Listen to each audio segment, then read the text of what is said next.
नमस्कार साथियों, आप सभी का मोस्ट वेलकम करते हैं यूट्यूब चैनल विजेता कुल में।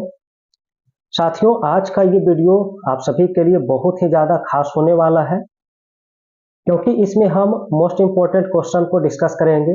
जीके जीएस का बिहार सीजीएल के लिए, बिहार एसआई के लिए, रेलवे आदि एग्जाम्स के लिए बहुत ही इम्पोर्टेंट है, क्योंकि इसमें फुल डिस्कशन के साथ सारे क्वेश्चन को हम डिस्कस करने वाले हैं। तो इसलिए आप लोग शुरू से अंत तक जरूर बने रहिए। बहुत ज़्यादा क्वेश्चन का आंसर आप यहाँ से याद कर पाएंगे अपने एग्जाम्स के लिए। तो चलिए फ्रेंड्स, शुरू करते हैं। आज का हम पहला सवाल से सीधा आंसर आप लोग करिए, और हो सके तो आप लोग नोट डाउन भी करते चलिएगा अपने आंसर को, क्योंकि यहाँ से आपके एग्जाम में क्वेश्चन बिल्कुल पूछा ही जाता है। तो आइए शुरू करते हैं पहला सवाल से। चलिए, लिखा है पहला सवाल कि आसियान की स्थापना कब हुई थी। आसियान की स्थापना कब हुई थी? तो इसका आंसर होता है 8 अगस्त। याद रखिएगा, 8 अगस्त 1967 ईस्वी को आसियान की स्थापना होती है। अब यहाँ पर है आसियान, तो आसियान का देखिए एग्जाम में फुल फॉर्म पूछा जाता है। आसियान का फुल फॉर्म क्या होता है? तो आप लोग नोट डाउन करते चल सकते हैं। Association of south east Asian nation, association of south east Asian nation, ये इसकी क्या है? तो फुल फॉर्म है। और फ्रेंड्स, और क्या इसमें पूछा जाता है? तो और भी आप नोट डाउन कर सकते हैं। इसमें पूछा जाता है इसका मुख्यालय कहाँ है। देखिए, अगर मुख्यालय की बात करेंगे तो इसकी मुख्यालय जो है जकार्ता में है, इंडोनेशिया में। ठीक है, जकार्ता, इंडोनेशिया, याद रखिए इसकी मुख्यालय यहाँ स्थित है। अगर बात किया जाए कि इसमें सदस्य देश कितने हैं, तो सदस्य देश की संख्या 10 है, जिनमें आप नाम नोट कर सकते हैं: Myanmar, Cambodia, Laos, Vietnam, Thailand, Brunei, Indonesia, Malaysia और फिलीपींस, सिंगापुर। हालांकि इसमें 11वां सदस्य को शामिल करने का प्रस्ताव पेश किया गया है, और 11वां सदस्य का बात किया जाए तो होता है तिमोर लिस्ट। ठीक है, 11वां सदस्य कौन है? तो तिमोर लिस्ट इसका आंसर याद रख सकते हैं। 11वें सदस्य के रूप में ये प्रस्ताव है। ठीक है, तो फ्रेंड्स, ये था आपका आसियान से संबंधित सारे सवाल का आंसर। चलिए दूसरा सवाल शुरू करते हैं। दूसरा सवाल देखिए क्या लिखा गया है। तो दूसरा सवाल लिखा है, रेड क्लिफ रेखा किन दो देशों के बीच स्थित है। चलिए आप लोग अपना आंसर जरूर कमेंट करके बताइए कि रेड क्लिफ रेखा किन दो देशों के बीच स्थित है। इसका आंसर होगा इंडिया और पाकिस्तान के बीच। ठीक है, हम शॉर्ट में लिखते चलेंगे फ्रेंड्स, आप लोग नोट डाउन कर सकते हैं। इंडिया और पाकिस्तान के बीच जो है वो क्या है? तो रेड क्लिफ लाइन है।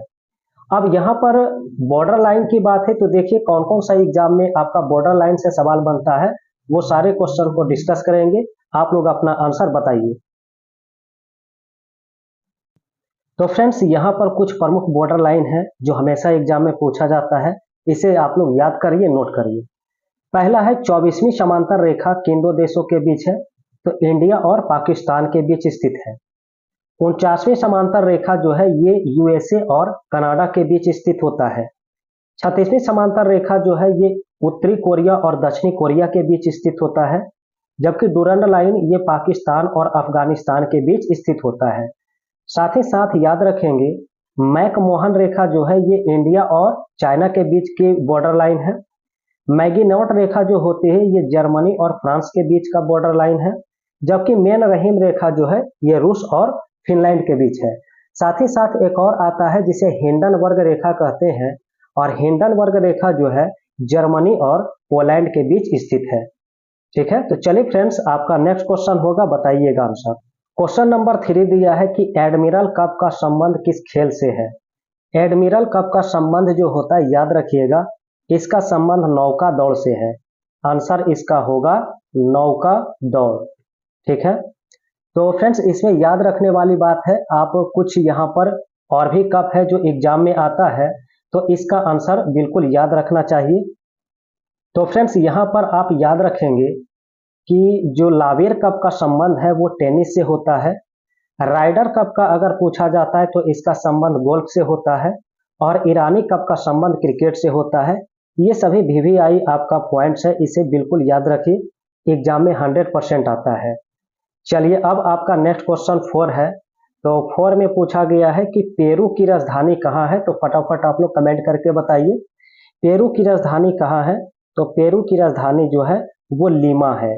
तो आंसर इसका क्या होगा, लीमा। चलिए एक दो सवाल इस पर आपको बताना है, कुछ देश और राजधानी के बारे में जो एग्जाम में आता है। तो यहाँ पर फ्रेंड्स याद रखेंगे, बोलीविया की राजधानी एग्जाम में पूछा जा चुका है, तो इसकी राजधानी लापाज है। और कोलंबिया की राजधानी पूछा जाता है, कोलंबिया की राजधानी तो बोगोटा होता है। इन दोनों का आंसर बिल्कुल याद रखिए, एग्जाम में आता है। साथ ही क्वेटो का जो होता है इक्वेडोर होता है, क्वेटो का इक्वेडोर होता है। ये सारा का सारा सवाल एग्जाम में पूछा गया है। चलिए देखिए अगला सवाल 5 में दिया गया है, लिखा इजराइल की मुद्रा का नाम क्या है। तो इजराइल की मुद्रा का नाम है न्यू शेकेल। आंसर याद रखेंगे, न्यू शेकेल इसका क्या होता है, न्यू शेकेल इसका राइट आंसर होता है। और भी कुछ देश के मुद्रा का नाम आपको याद रखना है, जैसे मोरक्को का जो मुद्रा का नाम है वो दिरहम होता है। यूएई यानी यूनाइटेड अमर एमिरेट्स जो होता है, यूनाइटेड अरब एमिरेट्स, इसका भी दिरहम होता है। साथ ही यूरोपीय संघ अगर पूछा जाता है, यूरोपीय संघ जो पूछा जाता है, तो यूरोपीय संघ की मुद्रा का नाम यूरो होता है। याद रखिएगा इसकी मुद्रा का नाम क्या है, यूरो। इसके बाद फ्रेंड्स ग्रीनलैंड का अगर पूछा जाता है एग्जाम में, क्योंकि ये सभी पूछा गया है, तो ग्रीनलैंड की मुद्रा का नाम क्रोन होता है। शॉर्ट में हम लिख रहे हैं फ्रेंड्स, आप लोग नोट डाउन कर सकते हैं। और रूस की मुद्रा का नाम अगर पूछा जाए, तो रूस का मुद्रा जो होता है वो रूबल होता है। क्या होता है, रूबल होता है। एंड इसके बाद पेरू की पूछा गया है, पेरू की मुद्रा का नाम, तो पेरू की मुद्रा का नाम जो होता है न्यू सेल होता है। न्यू सेल इसका क्या होता है, मुद्रा का नाम। ठीक है, चलिए आइए बढ़ते हैं। अगला सवाल जो है 6 नंबर सवाल में, 6 में दिया है प्रथम राजीव गांधी खेल रत्न पुरस्कार जो है वो किसे दिया गया था। तो राइट आंसर बताना है। तो सबसे पहले जो प्रदान किया गया था वो विश्वनाथन आनंद को दिया गया था। तो इसका आंसर हो जाएगा विश्वनाथन आनंद। पहले तो आप इसे नोट डाउन कर लीजिए, और इससे संबंधित जो सवाल है वो आप लोग नोट डाउन कर सकते हैं। राजीव गांधी खेल रत्न जो है ये पुरस्कार विश्वनाथन आनंद को 1991-92 में प्रदान किया गया था। एंड इसमें धनराशि जो है, तो फ्रेंड्स धनराशि से पहले याद रखना है कि अब इसका नाम चेंज कर दिया गया। 2021 ईस्वी में राजीव गांधी खेल रत्न पुरस्कार का नाम चेंज करके मेजर ध्यानचंद पुरस्कार कर दिया गया। ठीक है, तो ये बड़ा इंपॉर्टेंट सवाल है, मेजर ध्यानचंद पुरस्कार कर दिया गया 2021 में। और इसमें जो धनराशि दी जाती है वो 25 लाख रुपया।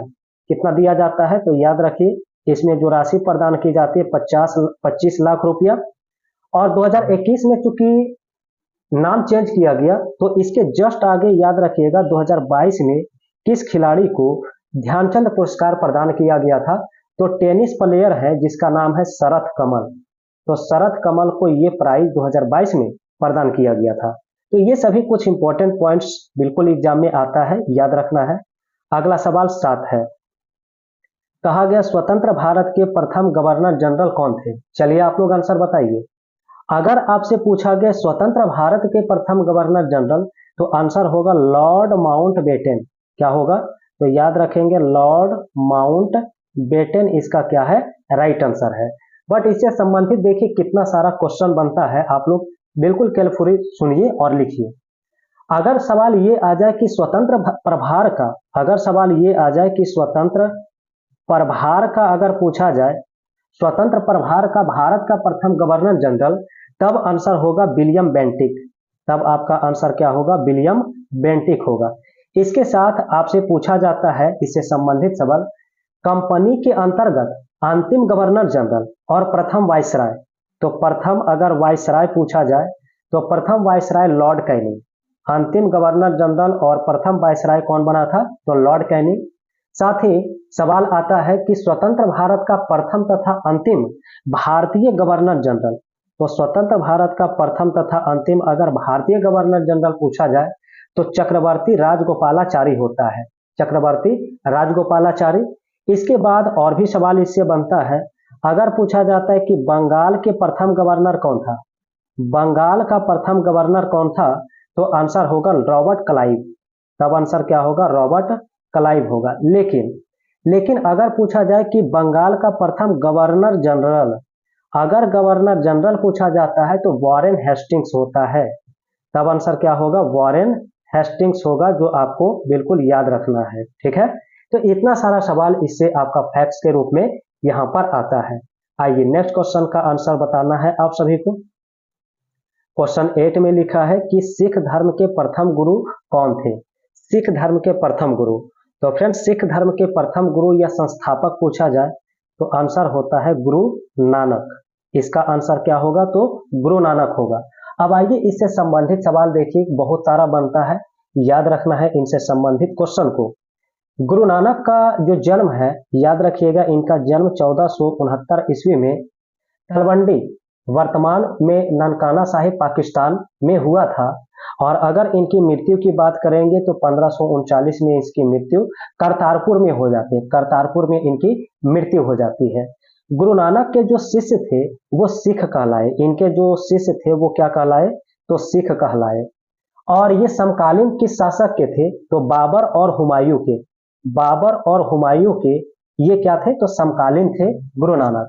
साथ ही याद रखिए कि इन्हें ज्ञान की प्राप्ति कब हुई थी, गुरु नानक को, तो याद रखिएगा इन्हें ज्ञान की प्राप्ति जो है 1496 ईस्वी में कार्तिक पूर्णिमा को ज्ञान का आभास हुआ था। ठीक है, और फ्रेंड्स यहाँ पर याद रख सकते हैं कि गुरु नानक के द्वारा एक व्यवस्था चलाया गया था जिसे कहते हैं लंगर व्यवस्था। तो लंगर व्यवस्था की जो शुरुआत है वो गुरु नानक के द्वारा ही किया गया था। और यहाँ पर और याद रख सकते हैं इससे संबंधित सवाल। ठीक है, एक आता है अमृतसर। अमृतसर शहर की स्थापना किसने किया, तो अमृतसर शहर की स्थापना गुरु रामदास के द्वारा किया गया था। गुरु रामदास के द्वारा अमृतसर शहर की स्थापना की गई। एंड इसके बाद याद रखना है कि सिख को सैन्य संगठन देने वाला कौन सा गुरु था, यानी सैन्य संगठन या अकाल तख्त की स्थापना किसने किया था, यह भी इंपॉर्टेंट है। अकाल तख्त की स्थापना किसने किया था, तो गुरु हरगोविंद के द्वारा, जो सिखों के छठे गुरु थे, इन्होंने सिखों को सैन्य रूप दिया एवं अकाल तख्त की स्थापना किया।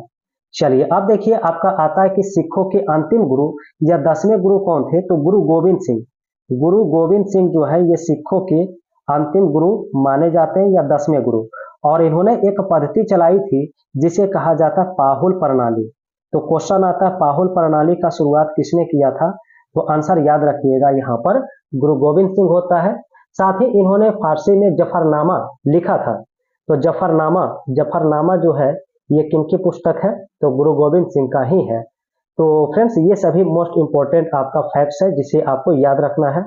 अगला सवाल 9 है, तो 9 में आंसर बताइए।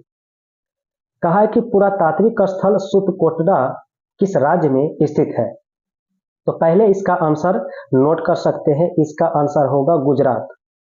इसका आंसर क्या होगा, तो गुजरात होगा, जो ये पूरा स्थल स्थित है।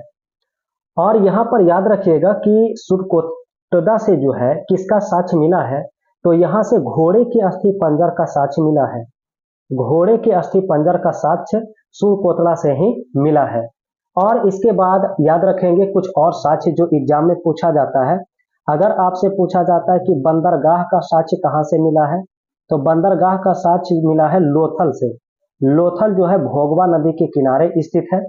ठीक है, जुते हुए खेत का साक्ष्य अगर पूछा जाए, जुते हुए खेत का साक्ष्य, तो ये कालीबंगा से मिला है, जुते हुए खेत का साक्ष्य। ठीक है, अगर आपसे पूछा जाता है मिट्टी के हल, तो मिट्टी का हल का साक्ष्य जो मिला है वो बनमाली से मिला है। बिल्कुल आप सभी याद रखिए, ये बनमाली से साक्ष्य मिला है। साथ ही पूछा जाता है हाथी के दांत, तो हाथी दांत जो मिला है ये फ्रेंड्स हाथी दांत मिला है हड़प्पा से।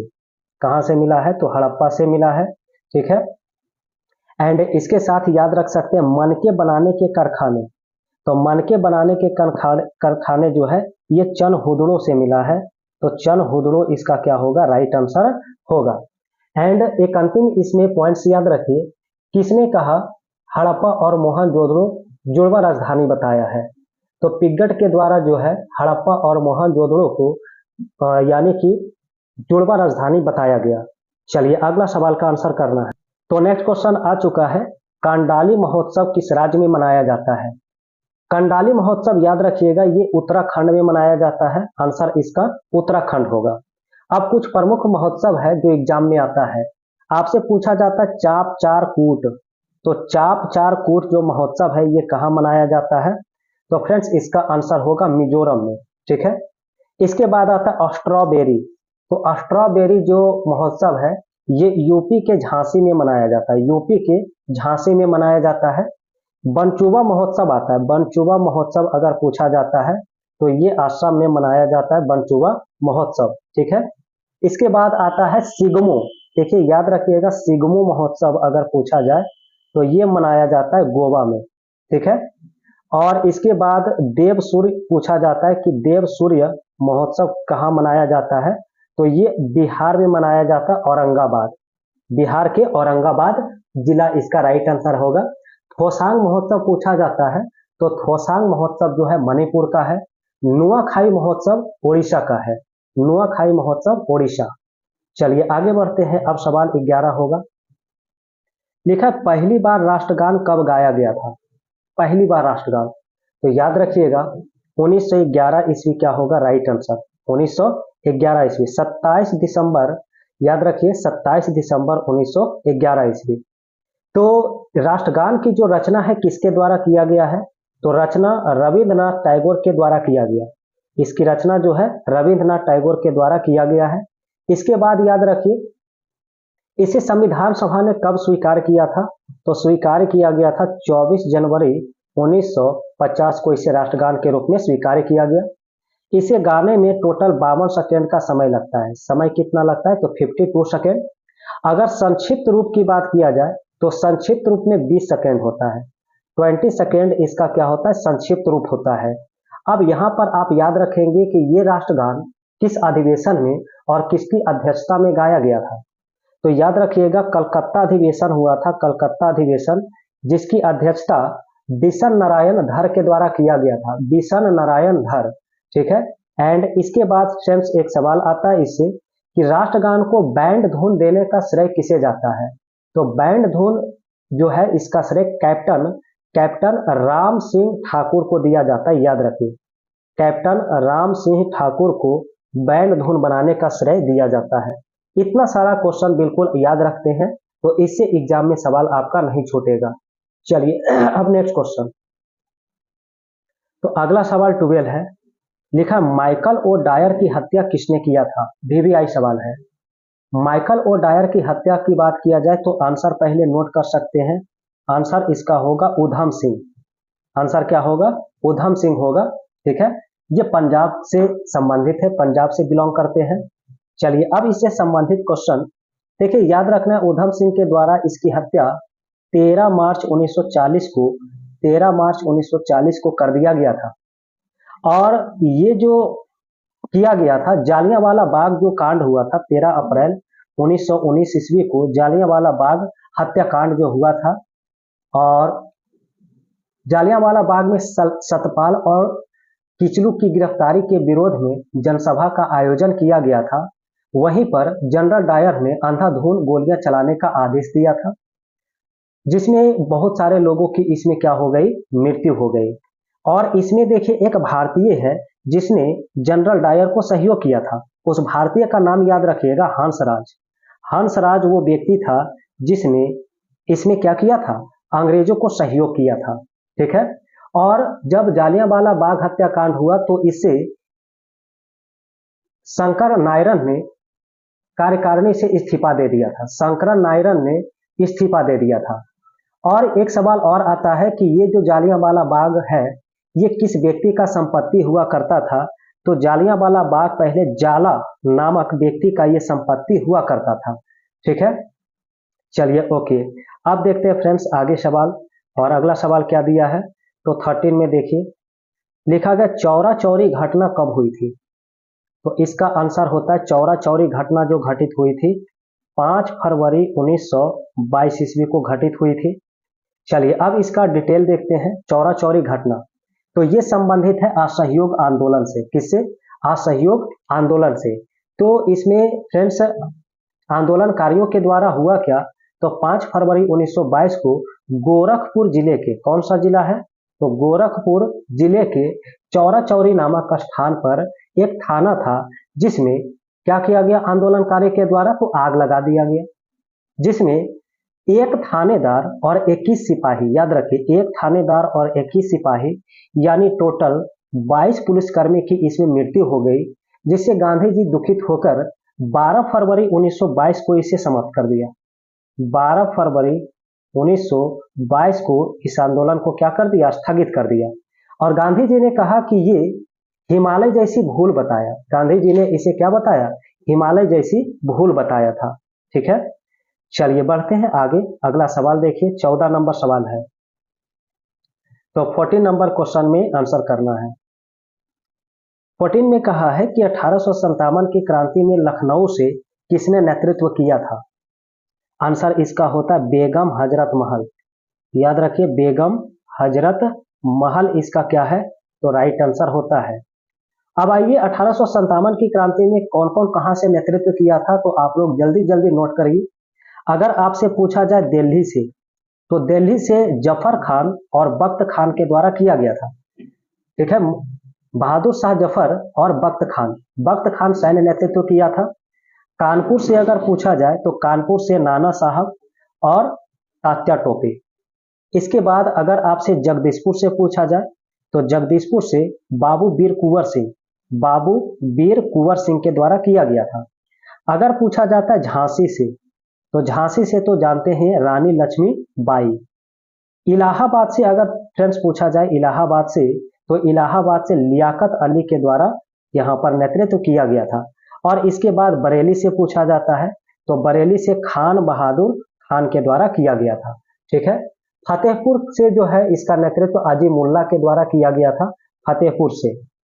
1857 की क्रांति की जांच के लिए एक आयोग गठित की गई थी, जिसका नाम है पील आयोग। जिसका नाम क्या होता है, पील आयोग। और इस समय जो गवर्नर जनरल था 1857 की क्रांति के समय, उसका नाम है लॉर्ड कैनिंग। कौन था इस समय, तो लॉर्ड कैनिंग था। ठीक है, चलिए अगला सवाल है 15 दिया गया, संविधान सभा की पहली बैठक जो है कब हुई थी। संविधान सभा की पहली बैठक, तो आंसर नोट करिए 9 दिसंबर 1946 ईस्वी को। और इसमें अस्थायी रूप से डॉक्टर सच्चिदानंद सिन्हा को अध्यक्ष बनाया गया था। लेकिन जब दूसरी बैठक 11 दिसंबर 1946 ईस्वी को हुई, तो यहाँ पर अस्थायी रूप से, परमानेंट रूप से डॉक्टर राजेंद्र प्रसाद को अध्यक्ष बनाया गया, जबकि एच.सी. मुखर्जी को उपाध्यक्ष बनाया गया था। एच.सी. मुखर्जी को इसमें उपाध्यक्ष बनाया गया था। ठीक है, इसके बाद फ्रेंड्स यहाँ से क्वेश्चन याद रख सकते हैं, संवैधानिक सलाहकार किसे नियुक्त किया गया था, तो संवैधानिक सलाहकार नियुक्त किया गया था बी.एन. राव को। ठीक है, और याद रख सकते हैं कि संविधान का पिता, संविधान निर्माण का पिता किसे कहा जाता है, या आधुनिक भारत का मनु किसे कहते हैं, तो भीमराव अंबेडकर को संविधान का पिता या आधुनिक भारत का मनु कहा जाता है। ठीक है, संविधान निर्माण करने में संविधान निर्माताओं ने लगभग 60 देशों के संविधान का अध्ययन किया था, 60 देश, और 114 दिन तक बहस चला था। कितने दिन तक, तो 114 दिन बहस चला था। और संविधान के निर्माण में कुल जो समय है, वो कुल समय कितना है, आप लोग कमेंट करिए। तो 2 वर्ष 11 माह और 18 दिन, तो 18 दिन इतना समय लगा था संविधान को बनाने में। ठीक है, आइए अगला सवाल देखिए, सवाल नंबर 16 है, लिखा बिहार में होम रूल लीग की अध्यक्ष कौन था। तो बिहार में होम रूल लीग का अध्यक्ष पूछा जाए तो ये आंसर होता है मजहरुल हक।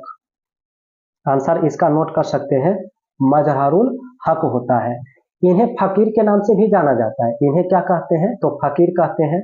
और इन्होंने इसकी स्थापना 1916 ईस्वी में किया था। 1916 में इसकी स्थापना किया था।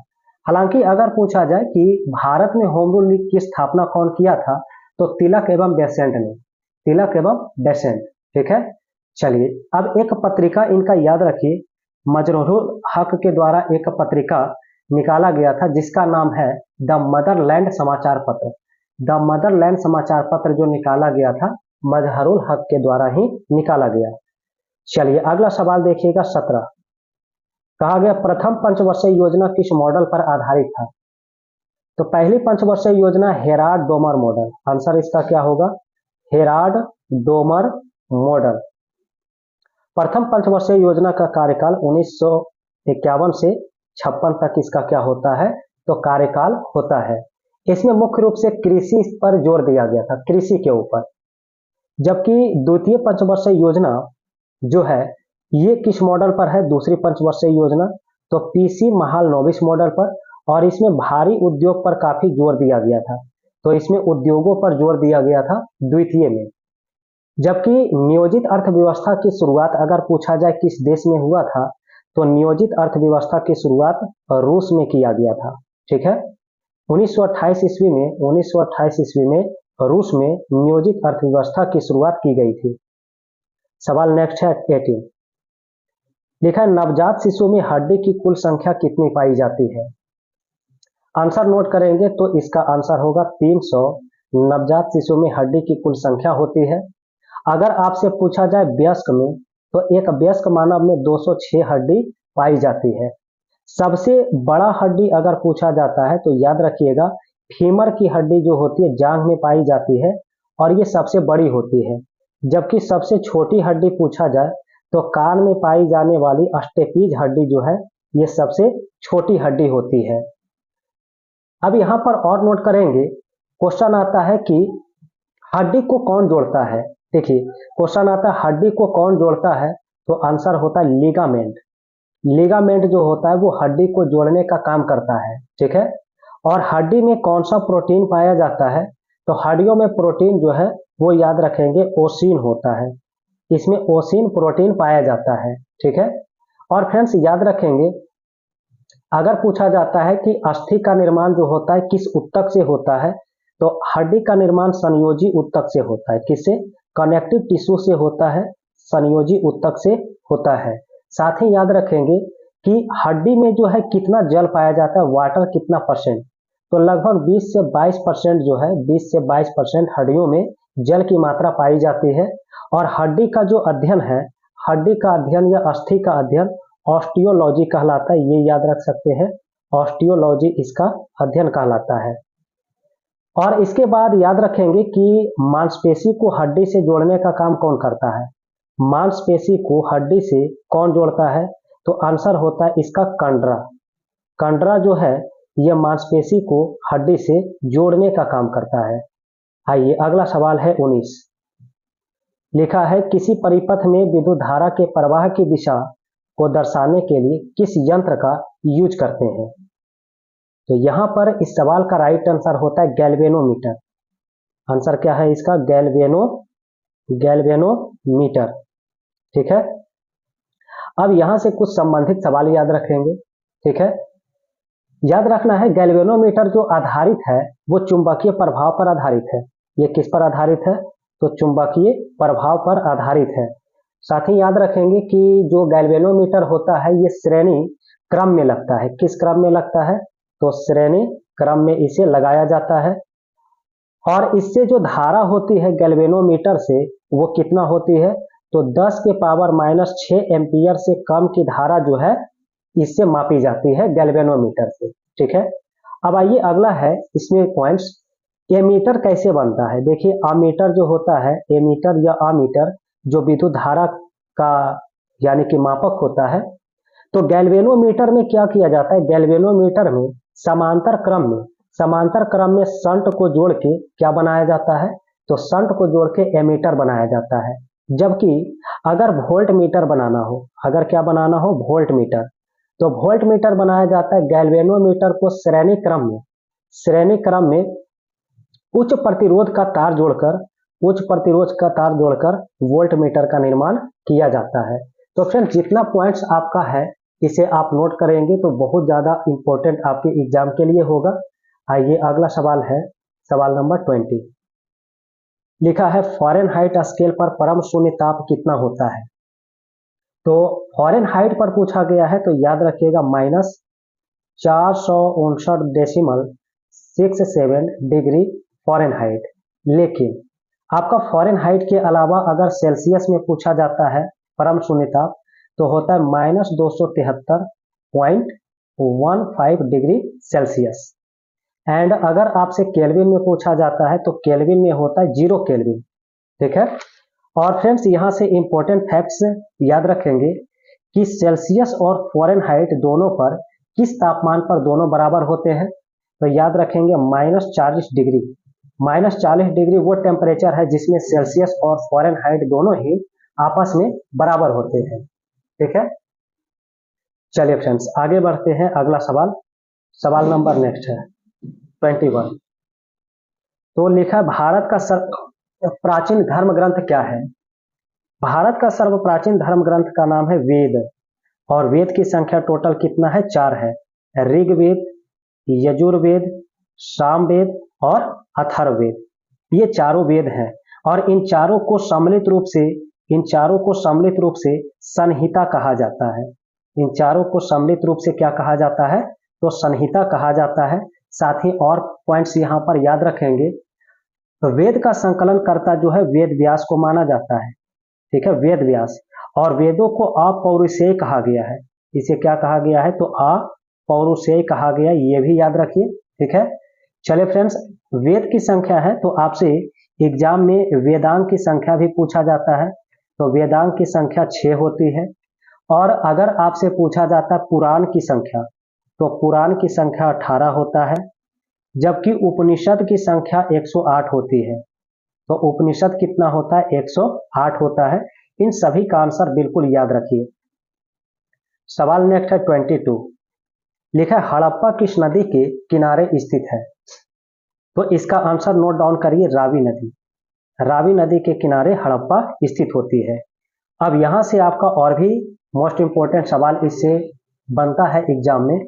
आप लोग आंसर बताइए। मोहनजोदड़ो अगर पूछा जाए किस नदी के किनारे, तो इसका आंसर होगा सिंधु नदी। ठीक है, सिंधु नदी। और मोहनजोदड़ो को मृतकों का टीला कहा जाता है, ये भी याद रखिए। कालीबंगन जो है ये घग्घर नदी के किनारे स्थित है, कालीबंगन। बनमाली पूछा जाए, बनमाली किस नदी के किनारे, तो बनमाली जो है रंगोई नदी के किनारे है। रंगोई नदी के किनारे बनमाली है। जबकि याद रखिए चनहुदड़ो और कोटदीजी ये दोनों के दोनों सिंधु नदी के किनारे स्थित है। लोथल तो हमने पहले ही बताया है। लोथल जो है ये भोगवा नदी के किनारे स्थित है। और रोपड़ जो है ये सतलज नदी के किनारे स्थित है। तो जितने भी इसमें स्थल आपका पूछा जाता है एग्जाम में, सारा हमने इसमें डिस्कस किया है। अगला सवाल देखेंगे फ्रेंड्स। तो नेक्स्ट क्वेश्चन 23 है। लिखा गया बिपाशा नदी का आधुनिक नाम बताइए। तो बिपाशा का आधुनिक नाम होता है ब्यास। आंसर इसका क्या होगा, ब्यास होगा। अब आइए जितने सवाल बन सकते हैं सारा डिस्कस करेंगे। तो अगर आपसे पूछा जाता है कि कुभा का आधुनिक नाम क्या है, तो कुभा का आधुनिक नाम है काबुल। ठीक है, काबुल होता है। अस्किनी का जो है शॉर्ट में हम लिखेंगे फ्रेंड्स, आप लोग नोट करिए। अस्किनी का आधुनिक नाम चिनाब है। परुष्णी का अगर पूछा जाए, परुष्णी का आधुनिक नाम, तो परुष्णी का आधुनिक नाम रावी है। इसके बाद याद रखेंगे वितस्ता का आधुनिक नाम झेलम है। सदानीरा आता है, सदानीरा का आधुनिक नाम पूछा जाता है तो गंडक होता है। और सतुद्री का जो है आधुनिक नाम सतलज है। तो सतुद्री का आधुनिक नाम क्या है, सतलज है। अगला सवाल है 24। लिखा है प्रथम बौद्ध संगीति का आयोजन किसके शासन काल में हुआ था।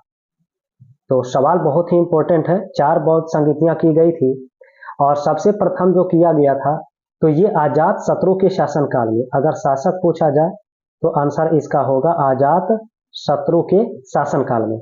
अब चारों हम डिस्कस करते हैं फ्रेंड्स, आप लोग नोट डाउन जरूर करिएगा। चलिए, पहला बौद्ध संगीति जो हुआ था ये 483 बीसी में किया गया था। 483 बीसी में। और ये राजगृह में हुआ था। और इसकी अध्यक्षता जो है महाकश्यप के द्वारा किया गया था, महाकश्यप। और ये शासक जो थे इस समय अजातशत्रु। किसके शासन काल में, तो अजातशत्रु। द्वितीय बौद्ध संगीति जो किया गया था 383 ईसा पूर्व में, 383 बीसी में किया गया था, 383 बीसी में। और ये जो हुआ था वैशाली में हुआ था, वैशाली में। और इसकी अध्यक्षता सबा कामी ने किया था। और शासक इस समय थे कालाशोक। कालाशोक के शासनकाल में द्वितीय बौद्ध संगीति का आयोजन वैशाली में हुआ था। जबकि तृतीय बौद्ध संगीति की बात करेंगे तो 255 बीसी में किया गया था। और ये जो है पाटलिपुत्रा में हुआ था। और इसकी अध्यक्षता मोगलीपुत्तिस के द्वारा किया गया था। और इस समय शासक अशोक था। ये अशोक के शासनकाल में किया गया था। जबकि चौथा जो बौद्ध संगीति है इसका आयोजन याद रखिए प्रथम सदी में हुआ था। कुंडलवन कश्मीर में हुआ था। और इसकी अध्यक्षता वसुमित्र के द्वारा किया गया था। जबकि इस समय शासक कनिष्क था। तो ये चारों बौद्ध संगीति का पूरा डिटेल हमने बता दिया है। आप लोग इसे नोट करके बिल्कुल याद कर लीजिए, क्योंकि यहां से सवाल आपका एग्जाम में आएगा। सवाल नेक्स्ट है 25। देखा, मोहम्मद गौरी का भारत पर पहला आक्रमण कब किया गया था? तो मोहम्मद गौरी के द्वारा जो है पहला आक्रमण 1175 ईस्वी में मुल्तान के विरुद्ध किया गया था। किसके विरुद्ध? तो मुल्तान के विरुद्ध किया गया था। और इससे आप याद रखेंगे मोहम्मद गौरी के द्वारा जो दूसरा आक्रमण है वो दूसरा आक्रमण 1178 ईस्वी में किया गया था, पाटन गुजरात में। कहां पर? तो पाटन गुजरात में किया गया था, जहां पर भीम द्वितीय को युद्ध में हराया था। जहां पर भीम द्वितीय को मोहम्मद गौरी ने बुरी तरह क्या किया था? पराजित किया था। मोहम्मद गौरी है फ्रेंड्स, तो याद रखिए तराइन का युद्ध बिल्कुल पूछा जाता है। तराइन का प्रथम युद्ध और तराइन का द्वितीय युद्ध, दोनों के बारे में याद रखिए। तराइन का प्रथम युद्ध जो लड़ा गया था 1191 ईस्वी में, मोहम्मद गौरी और पृथ्वीराज चौहान के द्वारा लड़ा गया था। इसमें मोहम्मद गौरी हार गया था और पृथ्वीराज चौहान जीत गया था, लेकिन पृथ्वीराज चौहान ने इसे छोड़ दिया। आगे 1192 ईस्वी में तराइन का द्वितीय युद्ध हो जाता है और इस बार उल्टा होता है। इस बार गौरी जीतता है और पृथ्वीराज चौहान हारता है, लेकिन गौरी इसमें इसे मौका नहीं देता है, पृथ्वीराज चौहान की हत्या कर देता है। इसके बाद याद रख सकते हैं चंदवारा का युद्ध। इसके बाद क्या आता है? चंदावर का युद्ध। तो चंदावर का युद्ध जो है ये मोहम्मद गौरी और जयचंद के बीच हुआ था 1194 ईस्वी में। कब हुआ था? तो 1194 ईस्वी में किया गया था। ठीक है, चलिए अब देखेंगे अगला सवाल है, तराइन के प्रथम युद्ध में सेनापति पृथ्वीराज चौहान का कौन था? तो आंसर याद रखिएगा अस्कंद था उस समय सेनापति। अंत में मोहम्मद गौरी विजित क्षेत्र को मुगल सेनापति को सौंपकर वह वापस चला गया। ठीक है, और मोहम्मद गौरी की हत्या जो है, मोहम्मद गौरी की हत्या 1206 ईस्वी में हो जाता है। इसकी हत्या 1206 ईस्वी में होता है। ठीक है, चलिए देखते हैं अगला सवाल क्या दिया है। सवाल नंबर 26 है। तो इसमें लिखा है कि अंग्रेजी ईस्ट इंडिया कंपनी की स्थापना कब हुई थी? आंसर इसका नोट करेंगे 1600 ईस्वी में। और इस समय अकबर मुगल बादशाह था। इस समय अकबर क्या था? तो मुगल बादशाह था। इसके बाद देखिए फ्रेंड्स, याद रख सकते हैं डच ईस्ट इंडिया कंपनी। तो डच ईस्ट इंडिया कंपनी की स्थापना 1602 में होती है। डेनिश का पूछा जाता है, डेनिश ईस्ट इंडिया कंपनी। तो डेनिश की स्थापना 1616 में होती है। इसके बाद फ्रांसिस ईस्ट इंडिया कंपनी, तो इसकी स्थापना 1664 में। इसके बाद याद रखेंगे स्वीडिश। तो स्वीडिश की स्थापना 1731 ईस्वी में किया जाता है। इन सभी का आंसर आप इजीली याद रख सकते हैं। चलिए बढ़ते हैं आगे। आपका अगला सवाल 27 है। तो इसमें लिखा है कि सन्यासी विद्रोह का नेतृत्व किसने किया था? तो सन्यासी विद्रोह का नेतृत्व जो है याद रखेंगे केना सरकार। आंसर क्या होगा इसका? तो नोट करेंगे केना सरकार और दिरजिया नारायण। केना सरकार और दिरजिया नारायण होता है, ये आंसर आपको नोट कर लेना है। ठीक है, दिरजिया नारायण के द्वारा इसकी नेतृत्व किया गया था। और ये जो सन्यासी विद्रोह है ये बिहार और बंगाल के क्षेत्र में हुआ था। बिहार और बंगाल के क्षेत्र में हुआ था। 1760 से 1800 के मध्य ये आपका विद्रोह होता है। ठीक है, इसके बाद कुछ प्रमुख विद्रोह हम डिस्कस करना चाहेंगे, याद रखेंगे। आता है फकीर विद्रोह। तो फकीर विद्रोह जो है ये बंगाल के क्षेत्र में किया गया था मजनू शाह और चिराग अली इसके नेतृत्व करता थे। मजनू शाह और चिराग अली। इसके बाद रामोसी विद्रोह याद रखिए, रामोसी विद्रोह। तो रामोसी विद्रोह किया गया था पश्चिमी घाट में चीतर सिंह के नेतृत्व में। इसके नेतृत्वकर्ता कौन थे? चीतर सिंह। इसके बाद का विद्रोह है पागलपंथी। तो पागलपंथी विद्रोह जो किया गया था ये असम के क्षेत्र में हुआ था और इसके नेतृत्वकर्ता का नाम है टीपू। ठीक है। इसके बाद फ्रेंड्स याद रखेंगे अहोम विद्रोह। तो अहोम विद्रोह जो किया गया था ये असम के क्षेत्र में गोमधर कुंवर के द्वारा किया गया था 1828 में। साथ ही फ्रेंड्स खासी विद्रोह भी बहुत बार पूछा गया है। तो खासी विद्रोह असम के क्षेत्र में तीरथ सिंह के द्वारा किया गया था। तीरथ सिंह के नेतृत्व में ये आंदोलन किया गया था। नील विद्रोह आपका बिल्कुल पूछा गया है कि नील विद्रोह जो है इसका नेतृत्व कौन किया था? तो तिरुत सिंह के द्वारा नील विद्रोह का जो है ये आयोजन किया गया था और नील विद्रोह बंगाल और बिहार के क्षेत्र में ही हुआ था। मोपला विद्रोह की बात किया जाए तो मोपला विद्रोह मालाबार क्षेत्र में हुआ था, केरल में। कहां पर हुआ था? केरल में हुआ था और अली मुस्लियार इसके नेतृत्व करता थे, अली मुस्लियार। ठीक है। और अंत में कूका आंदोलन के बारे में याद रखिए। तो कूका आंदोलन पंजाब के क्षेत्र में हुआ था और इसके नेतृत्व का नाम है भगत जवाहर मल। भगत जवाहर मल। चलिए आगे बढ़ते हैं। आपका अगला सवाल है 28। लिखा है सूर्य का सबसे नजदीकी ग्रह बताइए कौन है? तो इसका आंसर होता है बुध। आंसर क्या होता है? बुध ग्रह सबसे क्या है? नजदीकी ग्रह है। ठीक है। अब इसे इंपॉर्टेंट फैक्ट्स यहां पर डिस्कस करेंगे।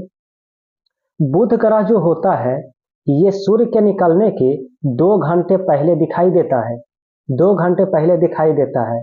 साथ ही याद रखेंगे यह सबसे हल्का ग्रह भी है।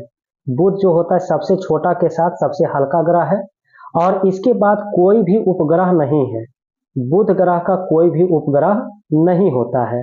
साथ ही बुध ग्रह के बारे में याद रखिए इसका एक विशिष्ट गुण है और विशिष्ट गुण क्या है? तो चुंबकीय क्षेत्र का होना, यानी बुध ग्रह के ऊपर चुंबकीय क्षेत्र पाई जाती है। सबसे पहले परिक्रमा अगर बात किया जाए कि परिक्रमा सबसे पहले पूर्ण कौन करता है तो आंसर होता है बुध।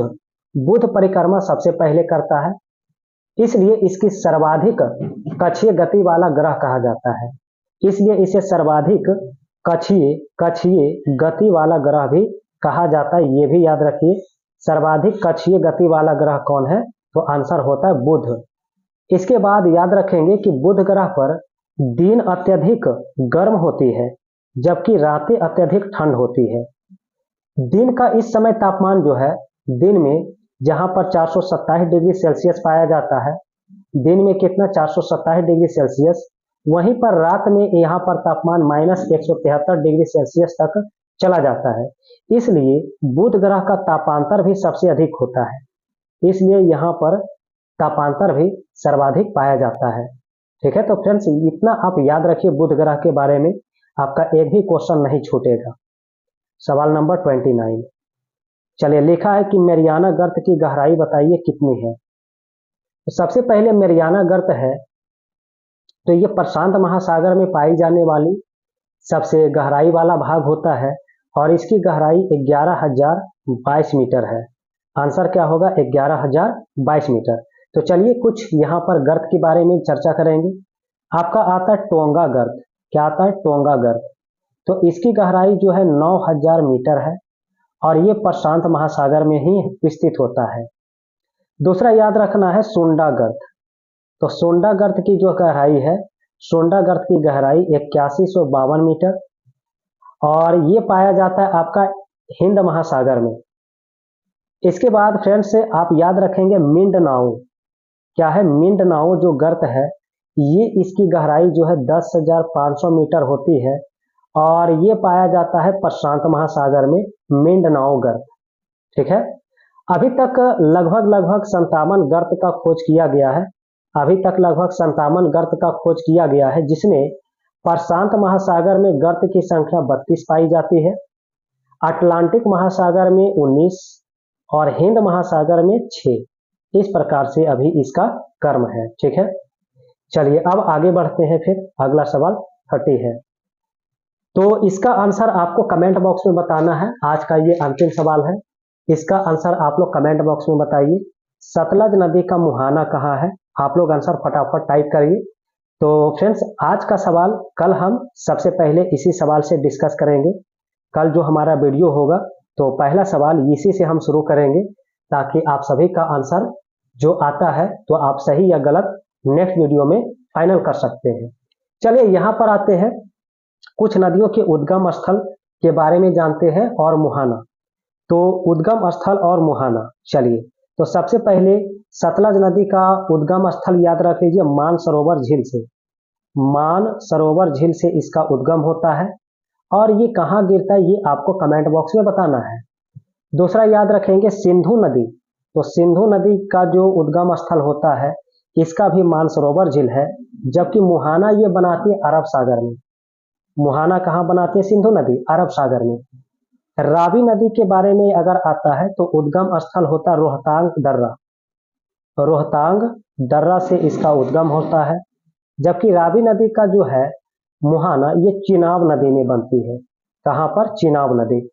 इसके बाद देखिए झेलम नदी का अगर उद्गम स्थल आता है, झेलम नदी, तो आंसर होता है शेषनाग झील से निकलती है।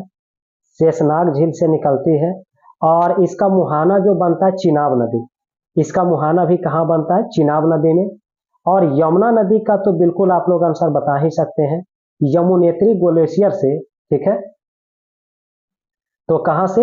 यमुनेत्री ग्लेशियर से इसका उद्गम होता है।